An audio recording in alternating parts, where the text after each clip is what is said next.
Welcome to Your Town. I'm Chef Wendy Brodie, Art of Food, and I'm the culinary host, and my guest is Janna Jo Williams from Earthbound Farms, the farm stand on Carmel Valley Road.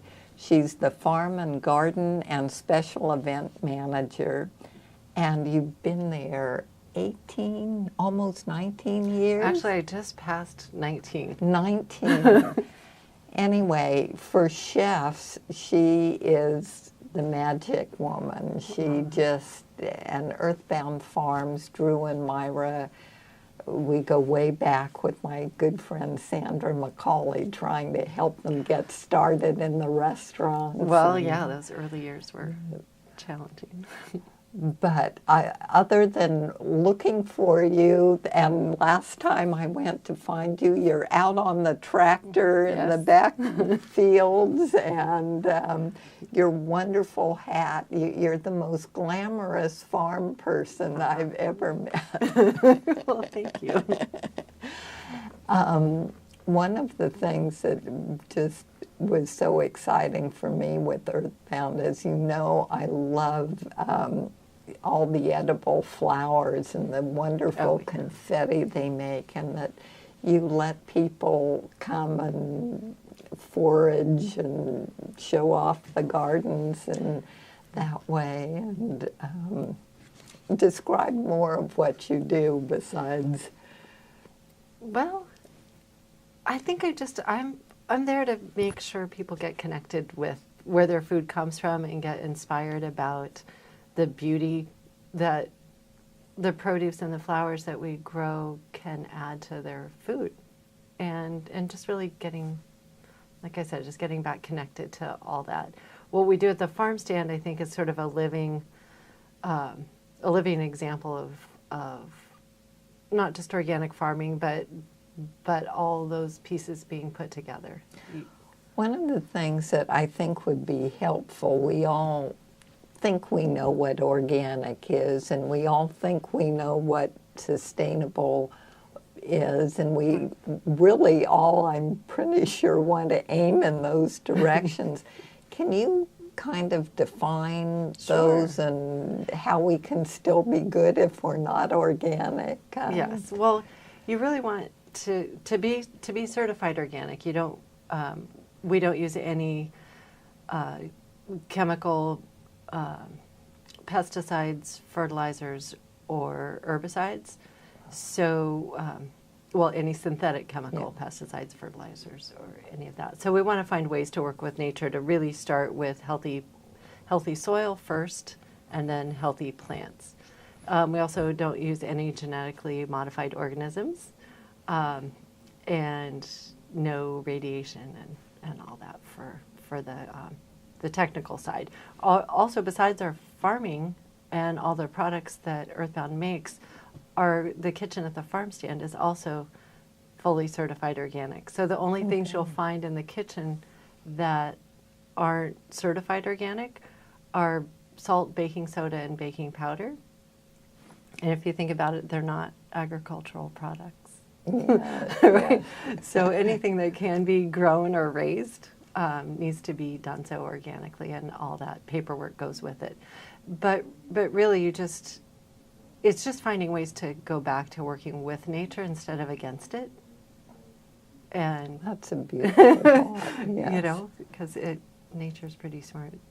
So how did you get inspired to be in the garden? I know we had a similar experience when I was reading a little bit more about you, but being in a city environment, for me, I needed nature. I just knew I needed nature, as exciting as a city is. But yes, San Francisco was very fun, very exciting. I was born there.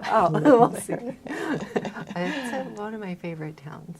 Yes. But growing up here in Carmel, I think, all kids want to kind of get away as soon as they can. Of course. So I too had a dream. I left. And I think I wasn't really going anywhere, and I felt like I was really missing that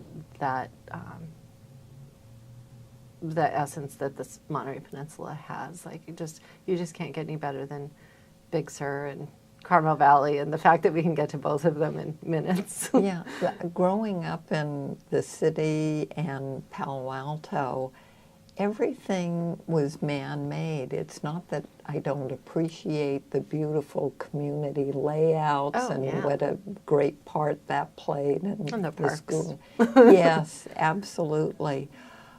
But to see nature, I mean, real thing. A deer was just so exciting, or a bunny, or a lizard. None of that existed. It was just, I don't know what the right terminology is, but I wanted, you know, a weed, Exactly. I mean, or something. It was just. Well, I think when I lived in San Francisco, we lived in a warehouse, like an artist workspace warehouse with 7 roommates, and it took up the whole lot.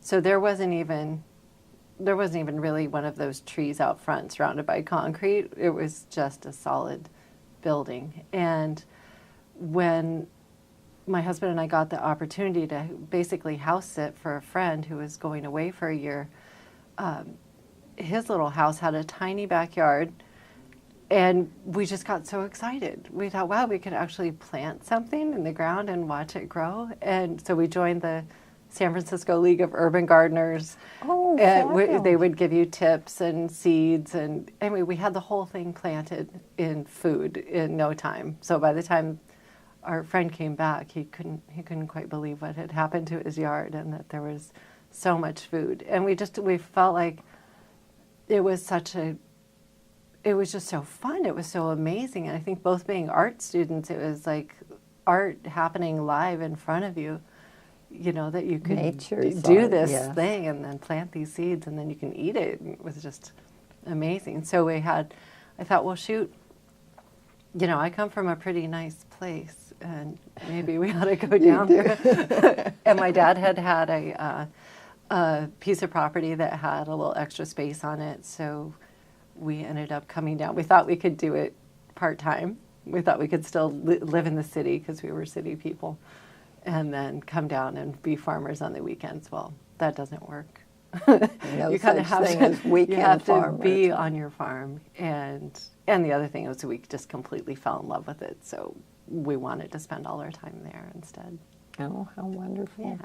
Now, with the arts, you were in sculpture, and I think the term was interdisciplinary. Yeah. What is It was that? weird. It was really an interesting program that had been brand new when I got to school. I actually went there with the intent of being a film major, and didn't realize I needed a lot of prerequisites that I didn't have. But so I filled up my schedule with other classes and started wearing my sculptures and things. The instructors led me to the new department, which was called the Center for Experimental and Interdisciplinary Art, which is quite a mouthful. It is. But the new Dean of Creative Arts at San Francisco State at the time was August Coppola, who had done like the tactile dome at the Exploratorium and was really doing some amazing things. And his plan was to get all these visiting artists to come and be the instructors. So we had really incredible people there. And we could basically just dream up our own focus and take classes in the rest of the school that would help support whatever your art project was. Oh, fabulous. So that was fun. Oh, terrific. Well, Nothing to do with farming. one of the things when I came into your office and desk, there were some beautiful pieces of jewelry, and then that's a side hobby of yours. Yes. In fact, are In those fact, your I'm wearing earrings? some now. Oh, they're beautiful. And now, you. and are those beans? Yes. So these are, I've been growing these heirloom runner beans for a few years now. I got some seeds at the National Heirloom Exposition in Santa Rosa. And so I've been saving and growing out these beans over and over again. The ones I'm after truly are the speckled ones, but they revert back to their parents and can show up either black or white or gray speckled. So I save all the gray speckled ones, I grow more, and then I think the beans are just so beautiful that I started They look like pearls. making jewelry out of the white ones and the black ones. I've always been wearing like food jewelry Yes. that people have given me, and this is the next step. Right. That is, And then the bottom is corn. So now I'm growing more of my favorite varieties of corn, squash, and beans. So the three sisters, because squash seeds are so awesome. yes, So yes. I've now trying to do a lot more with all three of the three sisters that you grow together. Anyway, so it's a good opportunity to save their seeds. When I went to Mexico one time, and I don't know whether this is correct or not, but when you talk about the three sisters, it was so interesting to see three plants in one field that all, like the corn stalks, Right. and I can't remember what else is underneath, but there were. Well, they each have their job to do. The corn provides the support for the beans because they're climbing beans, and these are your winter crops. So the squash in the Three Sisters is a winter squash, so something like a pumpkin, and then the beans would be a dried bean, and then the corn would be more of an Indian corn, something you're going to grind into cornmeal. So it's not fresh green beans or zucchinis or corn on the cob. You want the winter versions of all those things. They'll harvest, you'll be harvesting them at the same time. And because they're in the ground a long time, the pumpkins and the corn take a really long time and are heavy feeders. So they're taking a lot of nutrients out of the soil to make that big pumpkin. So it's the bean as a nitrogen fixer is actually helping get that back into the soil. And then the cool thing about the pumpkins is they have those huge leaves and those amazing vines, and they're going to wind around the whole patch and create a living mulch. So it's going to keep the moisture in the soil, and it's also going to help shade out the weeds. Isn't So that it helps a lot. amazing? I mean, nature They is each have their just job. awesome. Well, one of the big treats in knowing you was our love of pumpkins Yes. and all the varieties. And when I got to do an event with you at Earthbound, and you gave me different pumpkins to try and come up with some different dishes, and That was fun. it was so fabulous. But you introduced me to two of the most, I mean, these look like tools of torture, but I had to go out right away, and I thought you needed to be commended. Thank of you. course, So this glad you is did so dangerous. But this is from the drywall field. I mean, the hardware store. Yeah. Like Martha Stewart brought the microplane. You're Right. bringing the drywall Yeah, to get into the hardware pumpkins. store and find some tools. Yes, But that really and- gets through those thick, because the most delicious pumpkins are not jack-o'-lanterns. They're the Jardales and the Cinderellas and the ones with really thick flesh and tough skin. So you need a good tool to get through that. Oh, and then I you mean- see all the amazing flesh inside, how thick it is. I mean, now the pumpkins I usually bought just for their artistic Right. view. I grew up with parents that were both artists, so for me, these were just works of art that I didn't want to cut into and eat. The chef part of me Right. was forced out with you. And what is this? That's a circle hoe. So we use it to get rid of weeds. It's got a nice sharp edge on the front and goes through the soil really well and cuts the roots and gets the weeds out. But as far as pumpkin carving goes, it's the perfect scrape out the seeds and It strings. was. I mean, you changed my whole season, and made it so wonderful. And so I just felt I I had to thank you Oh, good. profusely, Well, and use them in good others health. might. Well, I really, I think that's part of the fun of being, what farming's brought to my life is just that farmer ingenuity. And it's like, figure out what you're going to do. It's like, okay, well, this regular knife's not working. I got to find something on the farm that I already had. You know, a And- little bread knife Exactly. doesn't quite do it. So I think that's been such a wonderful, kind of surprising side of the farming that I didn't realize is that I love experiments. I love challenges. I love trying to figure things out, and that's sort of what I do every single day.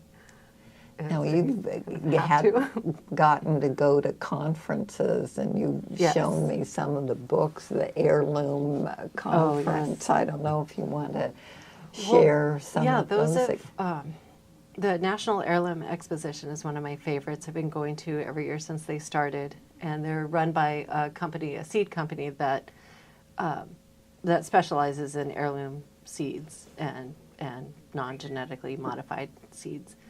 And they've brought together fun and food and seed savers and world-class speakers and just amazing people at this 3-day event. So it's almost, I can't decide whether it's work related or my vacation because I love it so much, and I feel guilty trying to explain to work that it's like, no, this is really for work, but like I love it so much, so I have to try not to have too much fun. That's why you're good at what you do. I mean, if you don't love your job and Right. art, how can you put all that back into the soil in your... Well, and then coming up is in January is my other favorite thing every year is the Ecological Farming Conference that's held right here at Asilomar. Wow.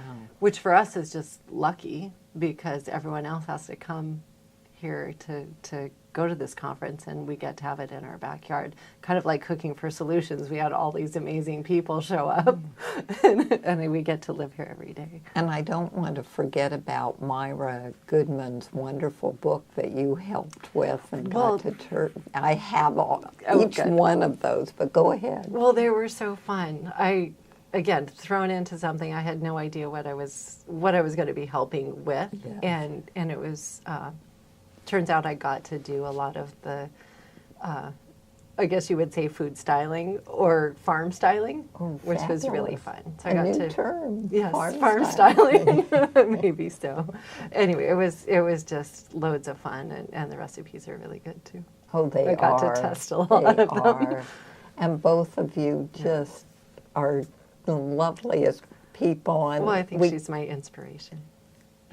we're so lucky to have you on the peninsula doing what you do, where we all can enjoy the bounty of your passion. Oh, thank you so much.